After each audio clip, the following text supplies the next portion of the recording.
Bab 1041. Pertahanannya juga luar biasa. Astrid merasa penghalang ini lebih kuat dari perisai pelindung ayahnya. Ketika David kembali dengan mayatnya, dia melihat lebih dari selusin orang menyerang penghalang yang telah dia dirikan. Dia tersenyum menghina. Para pendosa Sangruil ini terlalu memikirkan diri mereka sendiri. Mereka bahkan tidak berada di Celestial Rank, namun mereka ingin menembus penghalang pikirannya. Betapa delusi. Kedatangan David langsung menarik perhatian semua orang. Astrid dan yang lainnya memiliki ekspresi terkejut di wajah mereka. Di sisi lain, lebih dari selusin bibrida Sangruil Sinner menunjukkan kepanikan di mata mereka. Apa yang mereka lihat? Anak ini benar-benar menyeret kembali mayat pemimpin mereka. Pemimpin mereka berada di Celestial Rank, dan dia terbunuh dengan mudah. Tidak ada yang mengatakan apa-apa, dan lebih dari selusin orang berhamburan dengan tergesa-gesa, berlari menyelamatkan diri. Kekuatan pemuda ini terlalu menakutkan. Bahkan pemimpin mereka, yang berada di Celestial Rank, bukanlah tandingannya. Bukankah mereka akan meminta kematian jika mereka tetap tinggal? Mereka harus kembali dan segera melapor kepada raja. David melihat bibrida yang melarikan diri, membuang mayat di tangannya, dan langsung mengejar mereka. Dia harus membunuh mereka semua. Dia tidak ingin potretnya muncul di depan Raja Sangruil. Bukan lelucon untuk dikejar oleh para pendosa Sangruil. Setelah beberapa saat, David menggunakan kekuatan pikirannya untuk membawa kembali lebih banyak mayat bibrida. Astrid dan kawan-kawan sudah di luar keterkejutan David. Bahkan para penjaga istana tidak dapat mengalahkan para pendosa Sangruil, tetapi Daud membunuh mereka dengan begitu mudah. Dia terlalu kuat. David menghilangkan penghalang pikiran dan pergi ke Astrid dan geng. Di belakangnya adalah tubuh para pendosa Sangruil. Terima kasih banyak atas bantuan Anda. Saya sangat berterima kasih kepada Anda. Bolehkah saya tahu nama Anda? Astrid membungkuk dan berterima kasih padanya. Nama saya David Liddell, dan yang mulia, Anda tidak perlu terlalu sopan dengan saya. Bukan apa-apa, kata David acuh tak acuh. Begitu, David. Bagimu mungkin tidak ada apa-apanya, tapi bagi kami bertiga, ini adalah tindakan anugerah penyelamat hidup yang tak terlupakan yang tidak akan pernah saya lupakan seumur hidup. Astrid berterima kasih lagi. Terima kasih atas tindakan kasih karunia Anda yang menyelamatkan hidup, Tuan David. Emerald dan Mes. Madrigal juga membungkuk pada saat yang sama.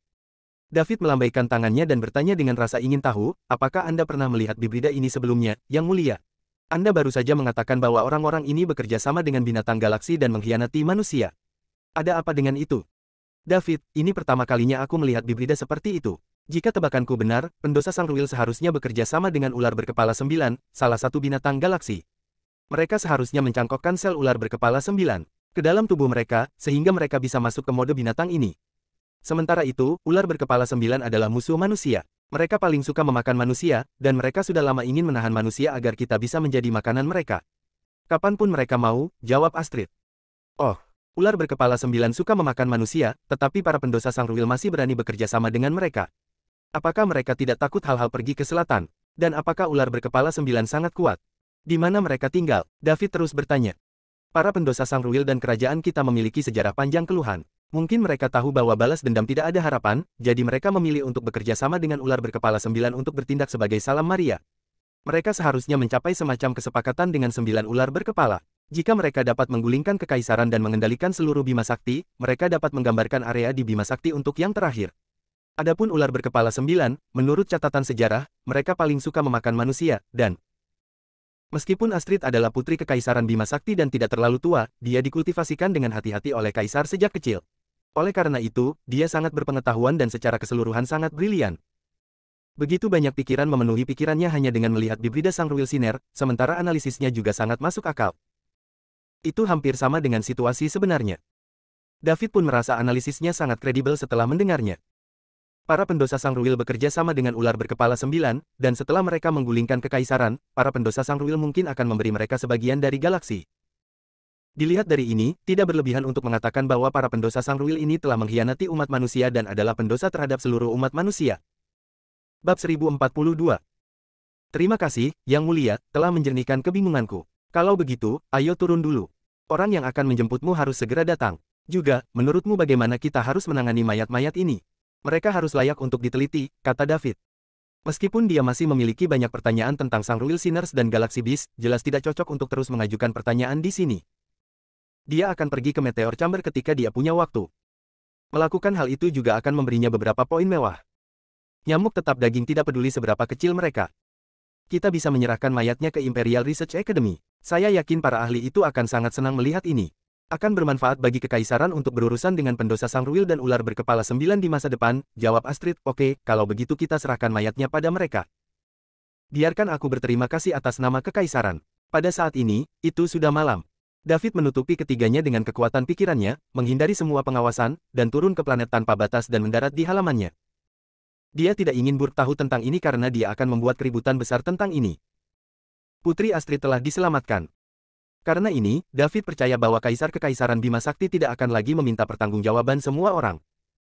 Selanjutnya, dia akan membawa Mia pergi dari planet tanpa batas dan menuju ke pusat Bima Sakti yang paling makmur.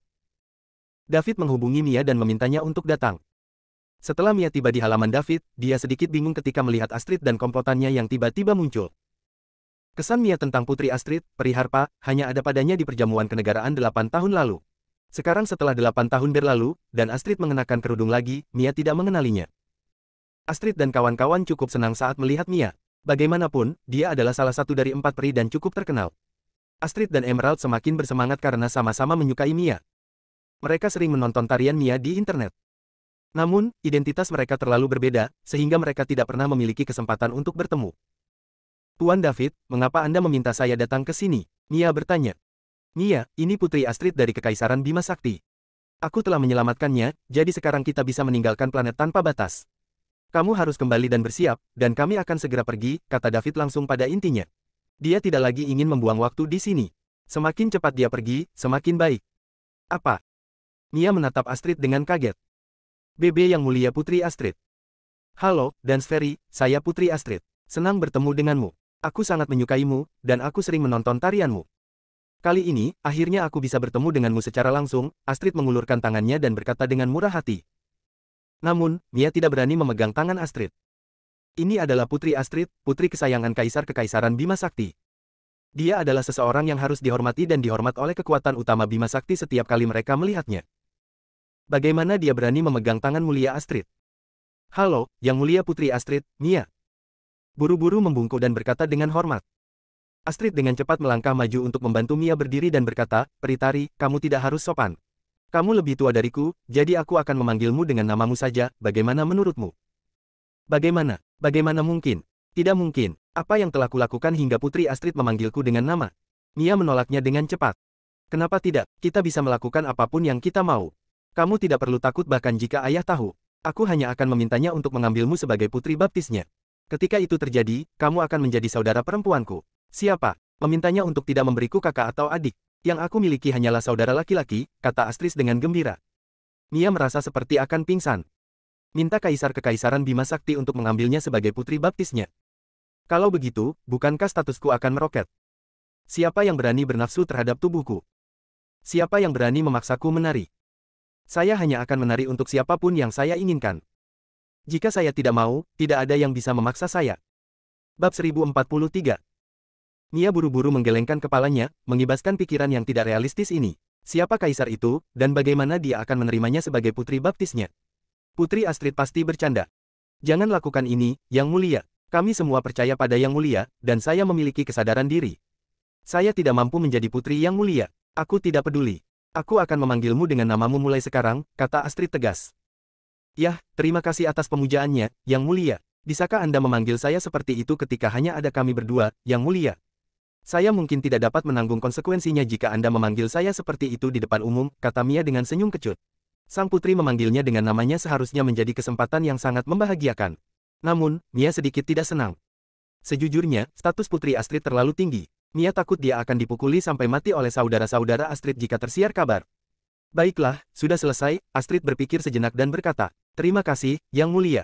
Kalau begitu saya akan kembali dan bersiap sekarang. Mohon tunggu sebentar untuk saya, Tuan David, Yang Mulia, kata Mia. Dia pikir Putri Astrid juga akan meninggalkan planet tanpa batas bersama mereka. Di mana daerah paling makmur di Bima Sakti? Tentu saja, itu adalah wilayah yang tersebar di sekitar planet Royal.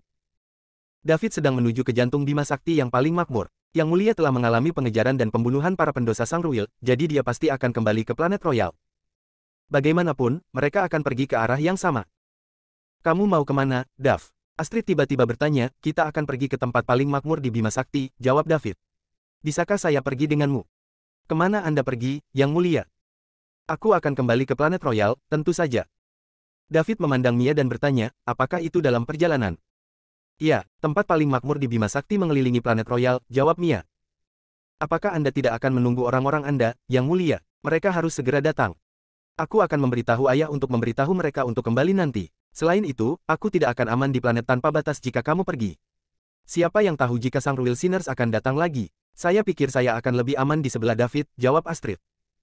David memikirkannya dan menganggap Astrid benar. Jika Sang Royal Sinners mengirim seseorang untuk menangkap sang putri setelah dia pergi, bukankah usahanya akan sia-sia? Hanya lelaki tua di sebelah Fergus yang terlambat menjadi Cosmos Ranker di planet tanpa batas. Dia tidak akan bisa melawan para pendosa Sang Royal sama sekali. Ketika itu terjadi, Kaisar juga akan membuat masalah baginya. Selain itu, setelah interaksi singkat ini, David merasa bahwa Astrid adalah gadis yang cukup baik. Meskipun dia adalah putri Kaisar yang paling dicintai dan dia memiliki status yang sangat tinggi, dia tidak sombong. Selain David yang begitu sakti hingga menyelamatkannya, Astrid bahkan bisa dengan rendah hati menyapa Mia saat pertama kali bertemu dengannya. Ini membuktikan bahwa Astrid adalah putri yang mudah didekati. Sejujurnya, David juga tidak ingin melihat gerombolan menjijikkan itu menangkapnya. Baiklah, kita akan pergi sebentar lagi, David setuju. Terima kasih, David. Saat kita berada di planet royal, aku akan membawamu melihat semua hal indah di planet royal, kata Astrid senang. Bab 1044. Di luar planet tanpa batas, Octagon pergi dengan cepat. David dan rombongannya secara alami berada di dalam kapal. Untuk menghindari masalah, David tidak memberitahu Burke tentang dia menyelamatkan putri Astrid sebelum dia pergi. Burke berdiri dalam kehampaan, menatap Octagon dengan ekspresi tidak menyenangkan. Dia tidak pernah bermimpi bahwa seseorang di Bima Sakti akan berani secara terbuka tidak mematuhi dan mengabaikan perintah Kaisar. David secara terang-terangan memandang rendah Kaisar. David dan keluarga di belakangnya ditakdirkan tidak peduli siapa mereka. Ketika Kaisar mengejar masalah ini di masa depan, tidak ada yang bisa melindunginya. Burke sudah mengatakan semua yang harus dia katakan, dan dia juga ingin mempertahankan David untuk meningkatkan peluangnya bertahan, tetapi David menolak untuk mendengarkannya dan pergi dengan paksa. David bahkan mengeluarkan niat membunuh, yang membuat Burke menjadi dingin, membuatnya tidak berani menghentikan David. Karenanya, dia hanya bisa melihat David pergi tanpa daya. Lord Burke, David berani melanggar dan mengabaikan perintah Kaisar. Anda tidak akan membiarkan dia pergi begitu saja, bukan? Bagaimana dengan keagungan kekaisaran di masa depan? Bagaimana dengan keagungan Kaisar? Heathcliff berkata dari satu sisi. Kamu tidak perlu memprovokasiku. Aku tahu apa yang harus dilakukan. Burke menyalak, menekan amarah di hatinya. Bagus. Kamu pasti merasakan niat membunuh yang baru saja dikeluarkan David, kan? Tanya Burke. Tentu saja, jawab Heathcliff. Bagaimana menurutmu? Apakah kamu yakin bisa mengalahkannya? Tidak. Tidak. Bahkan seorang Cosmos Ranker yang terlambat sepertimu tidak percaya diri. Apakah itu berarti David juga setidaknya seorang Cosmos Ranker yang terlambat? Kurasa tidak. Kurasa David mungkin seorang Ranker Kosmos Puncak. Apa? Seorang Ranker Kosmos Puncak? Bajingan itu, dia meninggalkanku tanpa tinggal di sini untuk melawan para pendosa Sang Royal bersamaku. Jika Putri Astrid menghadapi bahaya, dia tidak akan bisa membebaskan dirinya dari kesalahan bahkan jika dia mati sejuta kali. Yang Mulia akan membunuh seluruh keluarganya. Tidak, aku harus memberitahu ayahku tentang ini, raung Burke. Puncak Kosmos Ranker dibiarkan begitu saja. Jika David bekerja dengan semua orang di planet tanpa batas, mereka mungkin dapat menahan para pendosa Sang Royal selama beberapa hari. Setelah itu, semua masalah mereka akan terpecahkan ketika ayah Burke tiba. Namun, David pergi. Bukankah dia menghukum mereka semua sampai mati?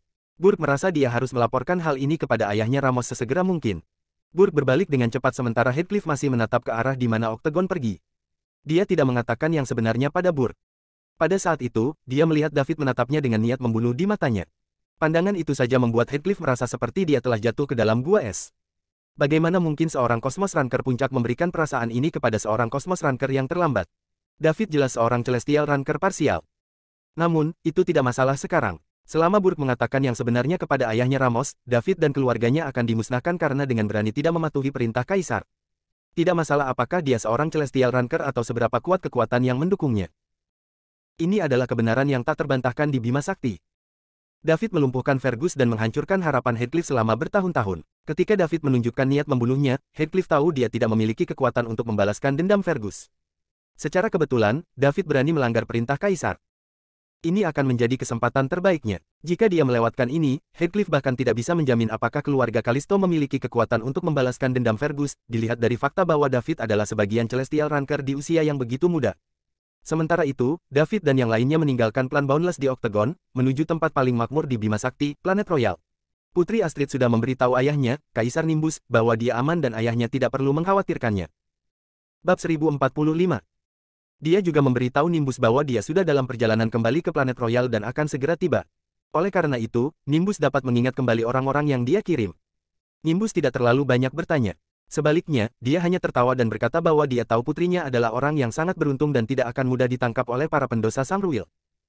Astrid terpengaruh dengan apa yang dikatakan Sangruil Sinners. Dia benar-benar ingin bertanya kepada ayahnya apakah dia telah bertemu dengan Raja Sangruil dan apakah dia terluka. Namun, tidak, itu bukan waktu yang tepat. Dia hanya bisa menunggu sampai dia kembali ke planet Royal dan bertanya langsung padanya. Setelah Burke kembali ke planet Boundless, ia langsung menghubungi ayahnya, Ramos. Ketika panggilan itu berhasil, sosok Ramos yang kasar muncul lagi. Ayah, ada sesuatu yang ingin saya laporkan kepada Anda, kata Burke dengan hormat. Kebetulan sekali, saya juga punya sesuatu yang sangat penting untuk diberitahukan kepada Anda juga, kata Ramos. Ayah, kamu harus pergi dulu. Saya baru saja menerima pemberitahuan dari Yang Mulia bahwa Putri Astrid aman dan sedang dalam perjalanan kembali ke planet Royal. Jadi, Yang Mulia meminta kami untuk segera kembali. Anda tidak perlu khawatir bertemu dengan Sangruil Sinners lagi, lakukan saja urusanmu sendiri. Putri Astrid selamat dan sedang dalam perjalanan kembali ke planet Royal. Pikiran Burke menjadi kosong. Ia tidak tahu harus senang atau kecewa. Masuk akal bahwa dia harus bahagia. Lagi pula, kemungkinan dia akan mati dalam pertempuran melawan Sangruil Sinners yang menakutkan hampir 99%. Namun, entah kenapa, ketika Burke mendengar kabar bahwa Putri Astrid selamat, dia merasa sedikit tersesat. Dia telah mempersiapkan dirinya begitu lama untuk menghadapi ini. Sekarang, dia bahkan tidak memiliki kesempatan untuk bertaruh. Ayah, apakah kamu mengatakan yang sebenarnya? Tanya Burke. Tentu saja, berita dari Yang Mulia tidak palsu, jawab Ramos. Lalu bagaimana Putri Astrid lolos dari pengejaran Sangruil Sinners? Bukankah kelompok Sangruil Sinners ini memiliki kekuatan tempur yang sangat kuat dan dapat dengan mudah menjatuhkan tim penjaga istana? Seharusnya tidak ada orang di sekitar sang putri yang bisa bersaing dengannya. Mereka, kan? Jika ada, mereka tidak akan mengirim Anda ke sini dan meminta saya untuk memikirkan cara untuk memastikan keselamatan Yang Mulia. Saya juga tidak tahu tentang itu. Yang Mulia hanya mengatakan bahwa Putri Astrid aman dan mari kita segera kembali. Dia tidak memberitahu kami situasi spesifiknya, jadi tentu saja, kami tidak berani bertanya. Ngomong-ngomong, ada apa? Apakah kamu ingin mengatakannya? Burke tidak tahu harus berkata apa sekarang. Karena Putri Astrid selamat, perintah Kaisar dicabut. Orang-orang di planet tanpa batas bisa bergerak bebas sekarang, jadi tidak ada masalah dengan David meninggalkan planet tanpa batas. Namun, ketika David pergi, dia tidak mendengar bahwa Putri Astrid selamat. Planet tanpa batas masih dalam siaga tinggi saat itu, jadi kepergian David sudah merupakan pelanggaran terhadap perintah Kaisar. Tentu saja, terserah Burke untuk memutuskan apakah ini melanggar hukum. Ketika dia mengingat niat membunuh yang ditunjukkan David ketika dia pergi, dan bagaimana dia bahkan dengan paksa mengambil Mia, yang diundang Burke tidak hanya memutuskan untuk melaporkan ini, dia bahkan memutuskan untuk menambahkan bahan bakar ke api. Karena kamu tidak peduli padaku, maka jangan salahkan aku karena tanpa ampun. Bisakah kamu melawan kekaisaran bahkan jika kamu atau keluargamu jahat Astrid? Anda akan tahu konsekuensi dari menyinggung saya ketika Kaisar melihat ini. Juga jalan itu, Mia. Apakah Anda pikir Anda dapat mengabaikan saya setelah Anda menemukan dukungan? Tunggu saja, kalian semua akan segera membayar harga yang menyakitkan. Bab 1046. Ayah, barusan, seorang petinggi kosmos Ranker secara terang-terangan melanggar perintah Kaisar dan secara paksa meninggalkan planet tanpa batas karena dia mendengar bahwa Sangruil Sinners terlalu kuat, dan dia takut mereka akan membunuhnya. Ketika saya menghentikannya, dia bahkan menyerang dan melukai saya. Saya tidak cukup kuat pada akhirnya, saya hanya bisa melihatnya meninggalkan planet tanpa batas, dan tidak ada yang bisa saya lakukan. Batuk. Burke batuk beberapa kali untuk menunjukkan bahwa dia memang terluka. Ramos mengerutkan kening. Apakah kamu mengatakan yang sebenarnya? Ayah, semua yang saya katakan itu benar, dan saya tidak akan pernah berani berbohong. Seseorang benar-benar berani melanggar perintah Kaisar. Siapa nama orang ini? Dari mana dia berasal? Jika situasinya benar, kita akan melenyapkan seluruh keluarganya. Ayah, nama pria ini adalah David. David tidak tahu militer telah mendapatkan namanya.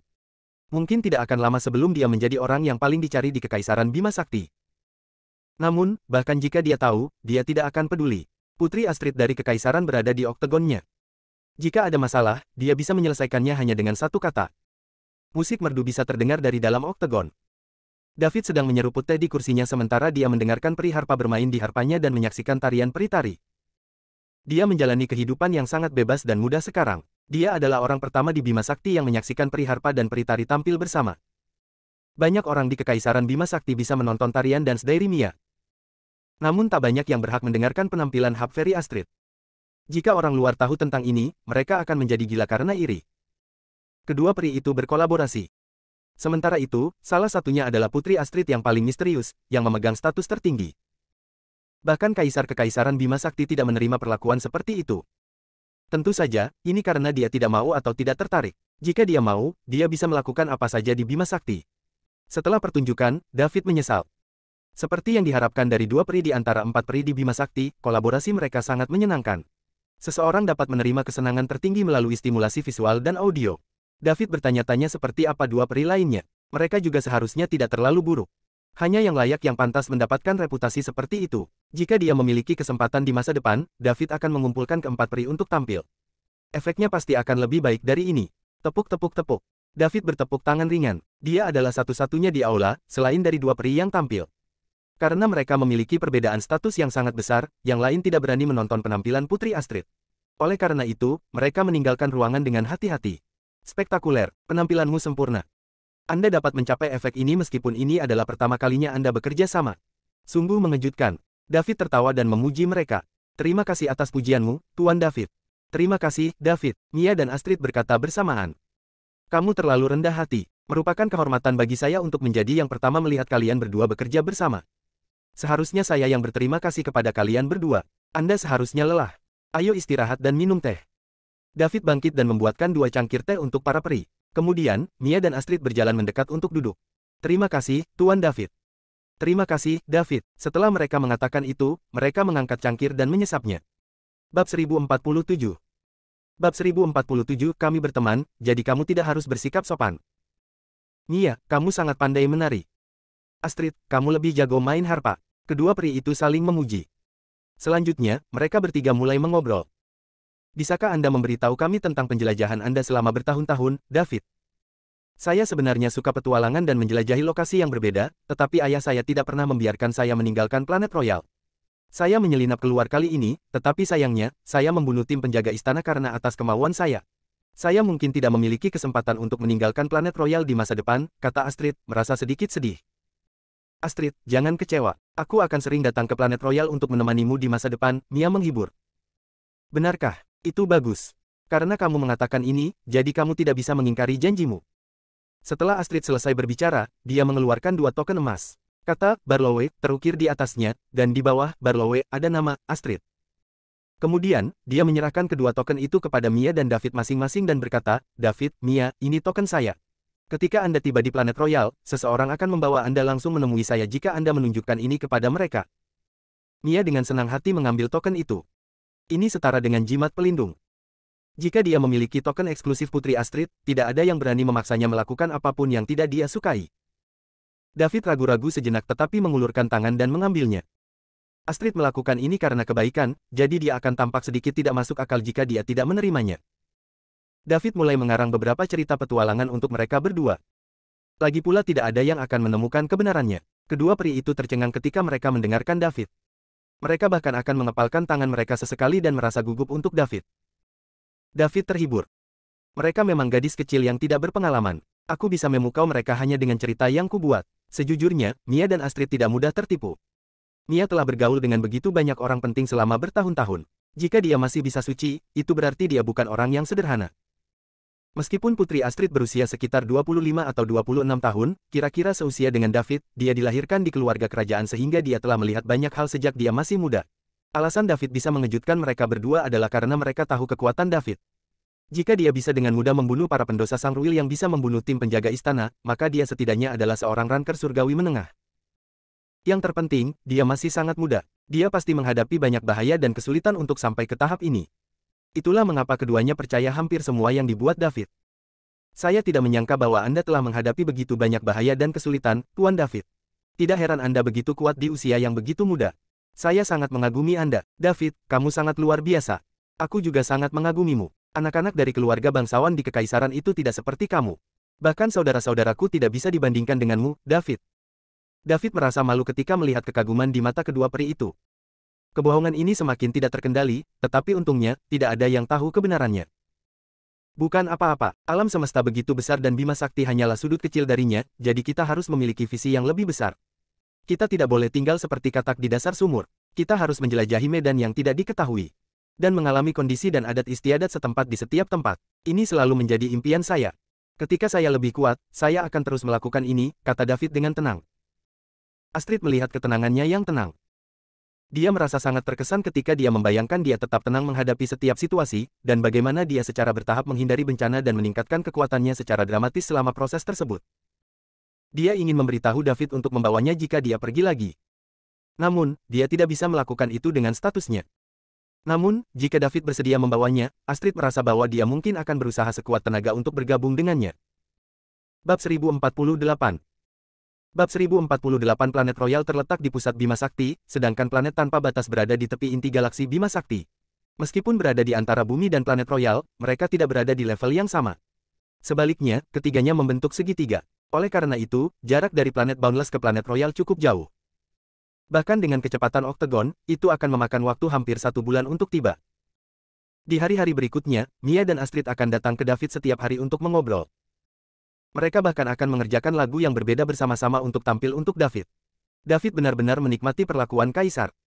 Namun, dia tidak menghabiskan banyak waktu untuk mengapresiasi penampilan kedua peri itu. David menghabiskan lebih banyak waktu untuk mengajukan 2 pertanyaan tentang semua aspek Bima Sakti, menggunakan alasan bahwa dia sudah lama tidak kembali sebagai putri Kaisar Nimbus dari Kekaisaran Bima Sakti yang paling disayangi. Astrid tahu lebih banyak hal daripada seseorang yang tidak pernah ada seperti Mia. Lagi pula, keduanya sangat berbeda. Pendidikan mereka sejak kecil tidak setingkat sama sekali. Selama itu tidak melibatkan rahasia inti Kekaisaran Bima Sakti, Astrid akan tahu segalanya, dan dia juga akan memberitahu David segalanya. Sementara itu, David seperti pusat data, menyerap segala macam informasi yang dilihat dan didengarnya. Dia bisa mengingat semua yang dia dengar dari 2 peri dan kamar meteor. Dia juga bisa melakukan itu karena dia memiliki kekuatan pikiran yang kuat. 10 hari berlalu dalam sekejap mata. Pada saat ini, sebuah nama muncul di situs daftar pencarian Bima Sakti Empire. David Liddell. Itu juga di bagian atas daftar di tempat ke-98. Di tempat pertama adalah Molabate, Raja Snagruil Sinner saat ini. Dia hanya termasuk dalam daftar beberapa hari yang lalu. Begitu dia dimasukkan dalam daftar, dia langsung menduduki peringkat pertama, menunjukkan betapa pentingnya kekaisaran yang melekat padanya. Jika David bisa berada di peringkat 98, itu berarti dia juga seorang buronan utama di kekaisaran sekarang. Begitu dia muncul, seseorang akan segera menyampaikan keberadaannya kepada militer kekaisaran. Siapapun yang melaporkan keberadaan penjahat yang paling dicari akan dihargai dengan mahal. Jika mereka bisa menangkap David dan mengirimnya ke planet Royal, hadiah mereka akan meningkat 10 kali lipat. Wilayah Kekaisaran Bima Sakti terlalu besar. Beberapa orang selalu ingin mengambil kesempatan untuk melanggar aturan kekaisaran dan melakukan hal-hal yang menyakiti orang lain untuk menguntungkan diri mereka sendiri. Selain itu, Kekaisaran Bima Sakti memiliki tenaga kerja yang terbatas, dan tidak mungkin untuk mengendalikan area yang begitu luas. Oleh karena itu, nama, potret, dan informasi terperinci dari orang-orang yang dicari ini akan dicantumkan di situs web daftar orang yang dicari dari Kekaisaran Bima Sakti. Beberapa orang mengkhususkan diri dalam pekerjaan ini. Mereka akan terus-menerus menonton situs web daftar orang yang dicari dan mencari nafkah dengan menangkap dan melaporkan penjahat buronan ini untuk mendapatkan hadiah dari Kekaisaran. Orang-orang ini ada di seluruh Bima Sakti.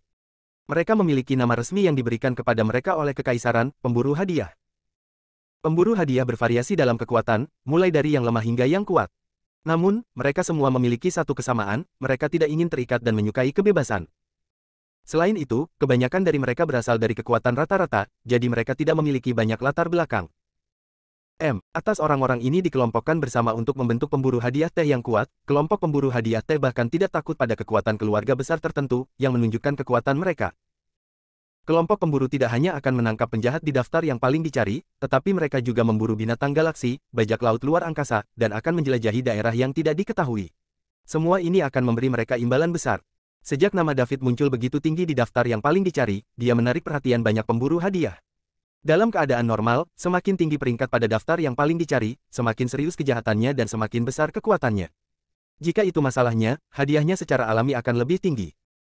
Namun, David tampaknya sedikit berbeda. Menurut daftar buronan, David hanyalah seorang ranker kosmos puncak, mengendarai oktagon. Dia bahkan bukan celestial ranker parsial, tetapi dia bisa masuk dalam 100 daftar teratas yang paling dicari. Ini sangat langka. Oleh karena itu, setiap pemburu hadiah yang melihat ini pasti akan bergegas untuk menemukan jejak David. Bab 1049. Sebuah kelompok pemburu hadiah bahkan mungkin dikirim. Jika ada yang menangkap 100 penjahat paling dicari di daftar paling dicari, mereka akan mendapatkan hadiah yang sangat besar. Beberapa kelompok pemburu hadiah sangat bersemangat. Planet tanpa batas. Istana tempat Burg tinggal. Hahaha. Ledakan tawa menyebar ke seluruh istana. Burg juga yang pertama mendapat kabar bahwa David ada dalam daftar orang yang paling dicari. Ia langsung merasa lega dan tertawa ketika melihat David di posisi ke-98. David, kamu ditakdirkan. Posisi ini cukup untuk memperingatkan kelompok pemburu hadiah besar. Kamu tidak dapat melarikan diri sekarang. Inilah yang terjadi jika kau tidak menganggapku serius, pikir Burke kejam. Karena David ada dalam daftar orang yang paling dicari, itu menunjukkan bahwa tuduhan David untuk tidak mematuhi perintah Kaisar telah dikonfirmasi. Namun, Burke tidak tahu kekuatan mana yang berada di belakang David, jadi dia tidak bisa mengambil tindakan sendiri. Begitu David ditangkap dan dikirim ke planet Royal, mereka akan memiliki cara untuk mencari tahu siapa di belakang David. Pada saat itu, sudah waktunya bagi David untuk membayar harganya. Ketika Burke membayangkan seorang jenius tiada taraf seperti David, yang merupakan puncak kosmos ranker di usia yang begitu muda, jatuh ke tangannya, dia sangat gembira. Karena dia tidak sebaik saudaranya, dia dianiaya oleh keluarganya sejak dia masih kecil, yang kemudian menyebabkan dia sedikit sakit di kepala. Burke membenci dan cemburu pada orang-orang yang lebih berbakat darinya. Burke merasa hebat sekarang karena dia bisa berhasil menjatuhkan seorang jenius yang tiada taranya. David tidak akan mendapatkan kesempatan untuk kembali lagi, tidak peduli seberapa kuat kekuatan di belakangnya. Kaisar adalah satu-satunya Tuhan di Bima Sakti. Tidak ada yang akan melanggar perintah Kaisar dengan berani, bahkan keluarga Drake, yang menduduki peringkat pertama dalam 8 keluarga terkemuka. Begitu keturunan langsung mereka melakukan ini, keluarga Drake pasti akan memutuskan hubungan dengan mereka dan mengirim mereka langsung ke Plain Royal. Pada saat yang sama, mereka juga akan menderita konsekuensi berat. Siapa yang meminta mereka untuk tidak mendidik keturunannya dengan baik? Bukan hanya David yang dikutuk, tapi Mia juga akan terlibat. Dengan kekuatan keluarga Concord yang sangat sedikit, mereka pasti akan dimusnahkan. Ini adalah hasil dari mengikuti orang yang salah. Sayangnya, 4 peri di Bima Sakti akan segera menjadi 3 peri. Aku ingin tahu apakah Mia akan menyesal meninggalkan planet tanpa batas bersama David ketika saatnya tiba. Burke meletakkan kakinya di atas meja dan berpikir dengan santai. Saat ini, dia ingin tahu seperti apa wajah David dan Mia ketika mereka tahu mereka ada di daftar orang yang paling dicari.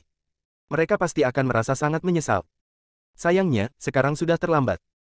Begitu mereka didakwa dengan kejahatan karena tidak mematuhi Kaisar, tidak ada yang bisa menyelamatkan mereka kecuali Kekaisaran Bima Sakti jatuh dan Kaisar meninggal. Apakah ini mungkin? Tidak mungkin. Burke menggelengkan kepalanya. Kekaisaran Bima Sakti telah berada di Bima Sakti selama 10.000 tahun. Itu bahkan menghancurkan Sang Ruil yang sangat arogan ribuan tahun yang lalu dan menyatukan seluruh Bima Sakti. Selain itu, Kaisar adalah nomor 1 di Bima Sakti, dan dia akan memasuki alam abadi. Bab 1050. Kekosongan di dalam inti bagian dalam galaksi Bima Sakti. Fergus terbaring tak bergerak di tempat tidur di dalam kapal perang Bima Sakti yang bergerak cepat. Heathcliff berdiri dan mengatakan sesuatu padanya. Kapal perang Bima Sakti adalah senjata strategis yang penting bagi keluarga Tufin, tetapi mereka hanya memiliki 3. Di sisi lain, tidak demikian dengan keluarga Kalisto. Bagaimanapun, meskipun kedua keluarga itu berada di antara 8 keluarga terkemuka, kekuatan mereka sangat berbeda.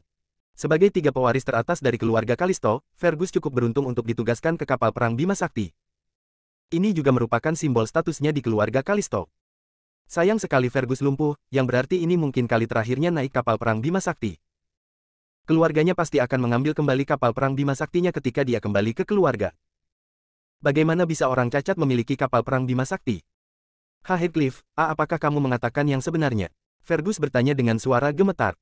Tuan Fergus, ini sepenuhnya benar. Nama David telah terdaftar di situs daftar pencarian orang kekaisaran dan berada di peringkat ke-98. Dia dikutuk, kata Heathcliff. Haha, bagus. Haha, hebat. Selama dia ada di daftar orang yang paling dicari, dia tidak bisa lepas dari kematian, tidak peduli seberapa berbakatnya dia dan seberapa kuat kekuatan di belakangnya. Bahkan dewa tidak tahan dan ingin membunuhnya, kata Fergus bersemangat. Ini adalah berita terbaik yang dia dengar sejak David melumpuhkannya, dan ini juga pertama kalinya dia tertawa terbahak-bahak.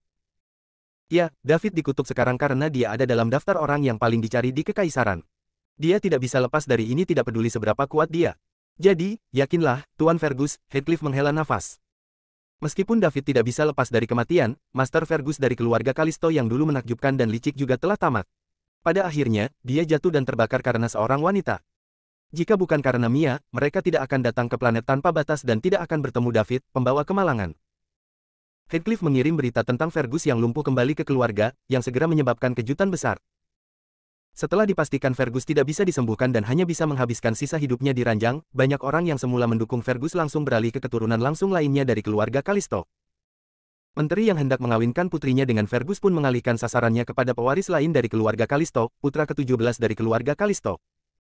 Ini adalah kenyataan. Tidak peduli seberapa brilian seorang cacat, dia tidak akan layak mendapat perhatian semua orang. Fergus berbaring di tempat tidur, menatap langit-langit, dan tidak mengatakan apa-apa. David pasti akan mati, jadi dia telah dibalaskan. Namun, dia hanya bisa menghabiskan hidupnya di tempat tidur. Saat ini, anggota tubuh Fergus hancur berantakan. Tulang, pembuluh darah, meridian, dan ototnya semuanya menjadi genangan daging busuk. Beberapa organnya juga rusak parah. Dengan demikian, dia hanya bisa menggerakkan kepalanya. Jika dia ingin terus hidup, dia harus menjalani pengobatan jangka panjang. Ini benar-benar tidak dapat diterima untuk mantan jenius seperti dia. Heathcliff memperhatikan sebentar sebelum mundur perlahan. Fergus menyaksikan air mata mengalir perlahan di wajahnya. Keluarga, itu hanya sebuah kelompok yang terikat oleh kepentingan. Tidak ada kasih sayang sama sekali. Setelah mereka mengetahui dia lumpuh, semua orang mencoba memutuskan hubungan dengannya, termasuk Heathcliff, yang telah bersamanya selama bertahun-tahun. Tidak ada rasa hormat di mata Heathcliff, yang ada hanya rasa dingin. Heathcliff mungkin tidak akan pernah melihat Fergus lagi setelah dia mengirimnya kembali ke keluarga. Jika Fergus bisa berdiri lagi, dia akan membuat semua orang yang memandang rendah dirinya membayar. Sayangnya, dia tidak akan mendapatkan kesempatan ini lagi. Fergus memejamkan matanya dengan tenang. Dia akan bunuh diri dan meninggalkan dunia ini. Dia tidak ingin kembali ke keluarga sebagai bahan tertawaan. Dia juga tidak ingin melihat mereka memandangnya dengan jijik. Satu-satunya hal yang membuatnya nyaman adalah mendengar David masuk dalam daftar orang yang paling dicari. David juga akan bergabung dengannya tidak lama setelah dia sampai di alam baka. David, aku akan menunggumu, kata Fergus pelan pada dirinya sendiri. Ketika Fergus hendak bunuh diri, dia mendengar suara aneh di sebelah telinganya. Bab 1051. Nak, apakah kamu ingin berdiri? Apakah kamu ingin membalas dendam? Apakah kamu ingin menjadi yang tertinggi?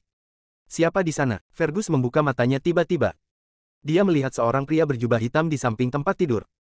Siapa kamu? Bagaimana kamu bisa masuk? Tanya Fergus, memelototinya. Kau tidak perlu tahu siapa aku. Kamu hanya perlu tahu bahwa aku bisa membuatmu berdiri lagi. Aku bisa membuat kekuatanmu tumbuh dengan pesat, menjadi bakat yang tiada taranya, dan menghancurkan semua orang di generasi muda Kekaisaran Bima Sakti, kata pria berjubah hitam itu. Apa yang kamu katakan? Fergus bertanya tak percaya. Aku bilang aku bisa membuatmu berdiri lagi. Dapat membuat kekuatanmu tumbuh dengan pesat, menjadi bakat yang tiada taranya, dan menghancurkan semua orang di generasi muda Kekaisaran Bima Sakti, ulang pria berjubah hitam itu. Mustahil, saya tahu tidak ada obat untuk tubuh saya lagi kecuali saya meninggalkan Bima Sakti dan pergi ke peradaban yang lebih tinggi. Benarkah? Jika kamu tidak percaya padaku, lupakan saja. Selamat tinggal, anggap saja aku tidak pernah ada di sini. Setelah pria berjubah hitam itu selesai berbicara, dia akan berbalik dan pergi. Tidak, aku percaya kamu. Aku percaya kamu. Jangan pergi, tolong jangan pergi. Fergus berteriak buru-buru seolah-olah dia sedang mengambil sedotan penyelamat. Itu benar, pria berjubah hitam itu berhenti dan menoleh ke Fergus. Apa yang harus saya lakukan agar Anda menyembuhkan saya? Tanya Fergus. Kau akan tahu nanti, jawab pria berjubah hitam itu. Oke, selama kamu bisa menyembuhkanku dan menjadikanku jenius yang tiada taranya, aku akan menerima permintaanmu dan tidak akan pernah menyesalinya. Sangat menjanjikan. Selanjutnya, kamu perlu membuka hatimu. Jangan ada perlawanan sedikit pun di hatimu, atau kamu bisa mati jika ini gagal. Baiklah, aku akan mati jika kamu tidak muncul. Aku tidak takut mati, Fergus memejamkan mata dan berkata tegas. Pria berjubah hitam itu menatap Fergus. Dia mengeluarkan botol ramuan, memasukkannya ke mulut Fergus, dan berkata, buka mulutmu. Fergus membuka mulutnya saat mendengar itu. Pria berjubah hitam itu menuangkan setiap tetes ramuan itu ke dalam mulut Fergus. Telan semuanya, meneguk. Fergus menelan semua ramuan di mulutnya. Setelah itu, pria berjubah hitam itu mengeluarkan 4 botol ramuan lagi dengan jarum suntik, menempelkannya di kaki Fergus, dan menyuntikkan semua ramuan ke dalam dirinya. Fergus tidak merasakan apa-apa karena anggota tubuhnya sudah lumpuh. Akhirnya, pria berjubah hitam itu mengeluarkan botol ramuan lagi dan menancapkannya di leher Fergus. Huff! Fergus mengerang. Setelah dia menyuntikkan semua ramuan ke Fergus, pria berjubah hitam itu meletakkan tangannya di atas kepala Fergus dan berkata, saat berikutnya adalah yang paling kritis. Kamu harus menanggungnya. Tidak peduli gambaran apa yang muncul di pikiran Anda, jangan memendam perlawanan sedikit pun di hati Anda. Jika Anda bisa bertahan, Anda akan berhasil. Kalau tidak bisa, maaf, kamu akan mati. Tak lama kemudian, tubuh Fergus mulai berubah.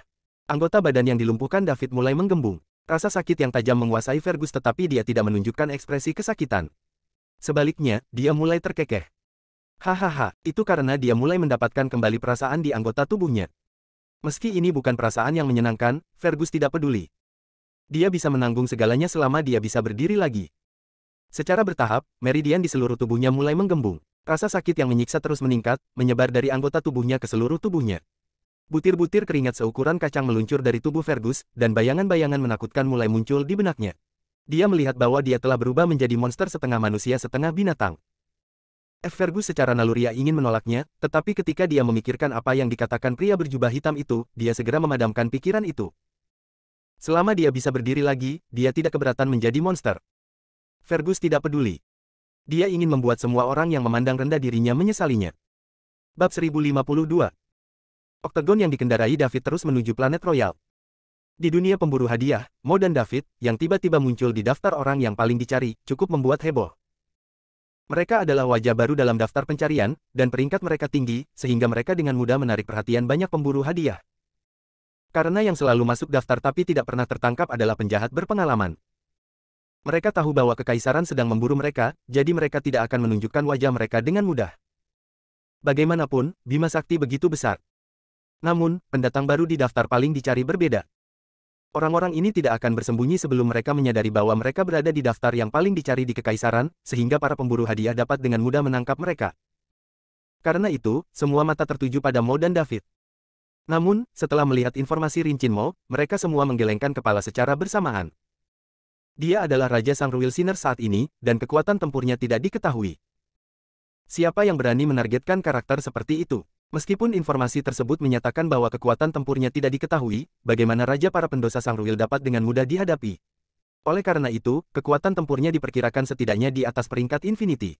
Bahkan 3 kelompok pemburu hadiah teratas tidak akan berani memprovokasi raksasa seperti itu dengan mudah.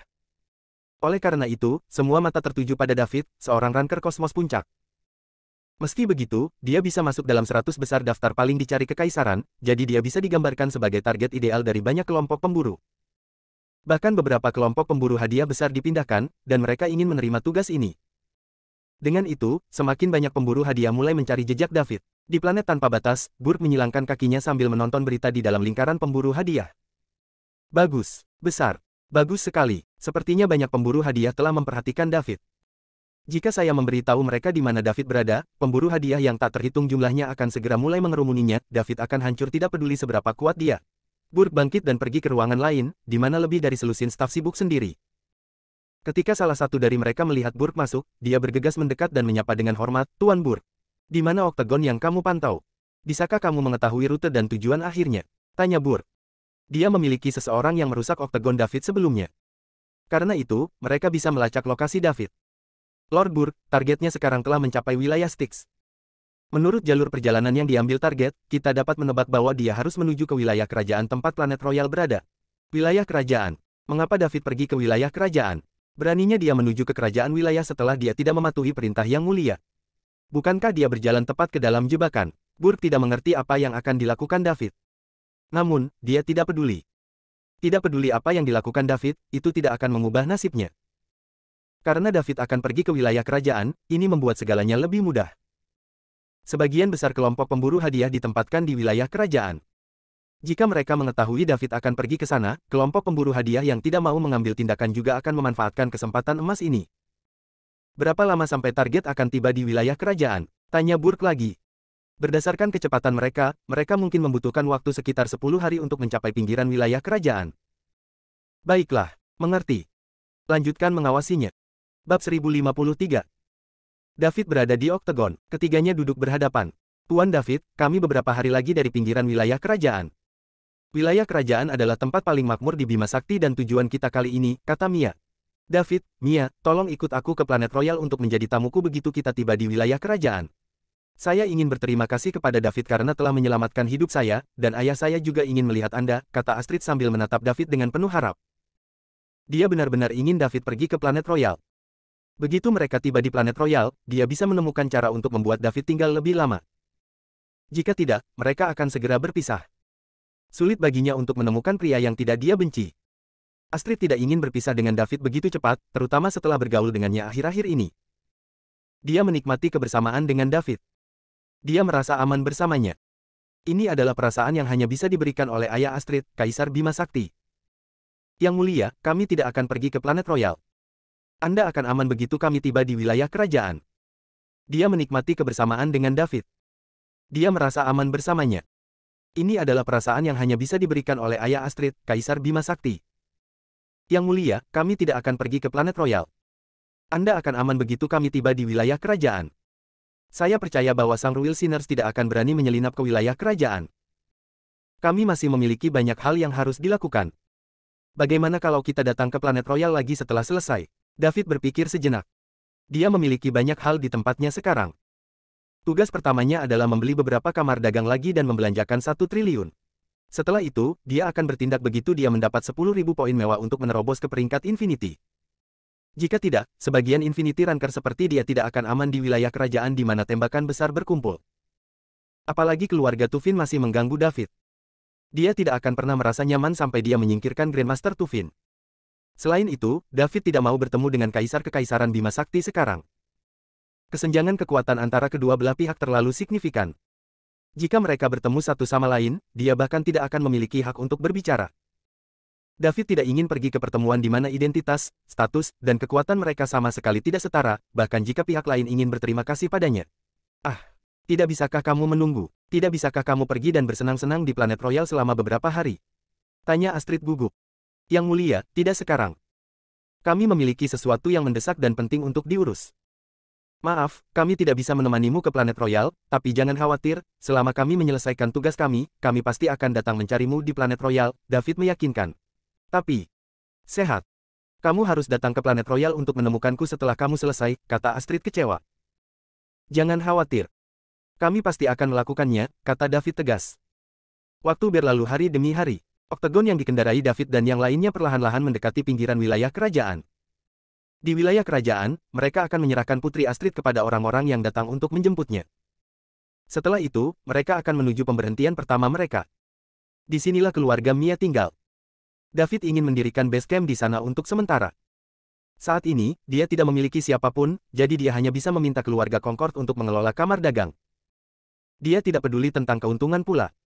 Saat David's Octagon semakin dekat dan dekat dengan wilayah kerajaan, Burke mengungkapkan keberadaan David pada waktu yang tepat kepada komunitas pemburu hadiah. Dalam sekejap, itu menyebabkan kejutan kekerasan di masyarakat. Pemburu hadiah yang tak terhitung jumlahnya di wilayah kerajaan pergi ke lokasi di mana David dijadwalkan tiba. Namun, sebagian besar pemburu hadiah yang menganggur datang murni untuk menonton kesenangan. Bagaimanapun, David adalah salah satu dari 100 orang paling dicari di Kekaisaran.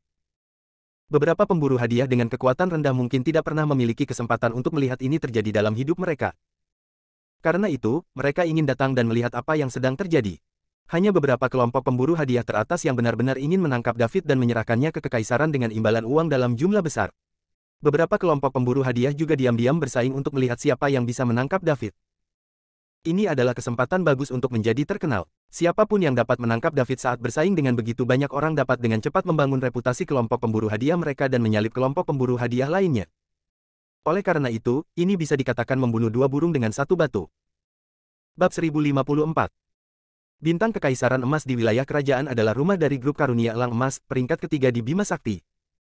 Pada saat ini, grup Bonti Elang Emas mengadakan pertemuan internal. Kapten, haruskah kita menangkap David, peringkat 98 dalam daftar yang paling dicari? Itu membuat banyak keributan di dunia pemburu hadiah, seseorang bertanya. Awalnya, karena kami baru saja kembali dari berburu 2 Star Piton dewasa, kami harus membiarkan semua orang beristirahat sebentar untuk pulih dari cedera mereka. Meskipun David berada di peringkat 98 dalam daftar yang paling dicari, ia memiliki nilai terbatas untuk grup Bounty Golden Eagle.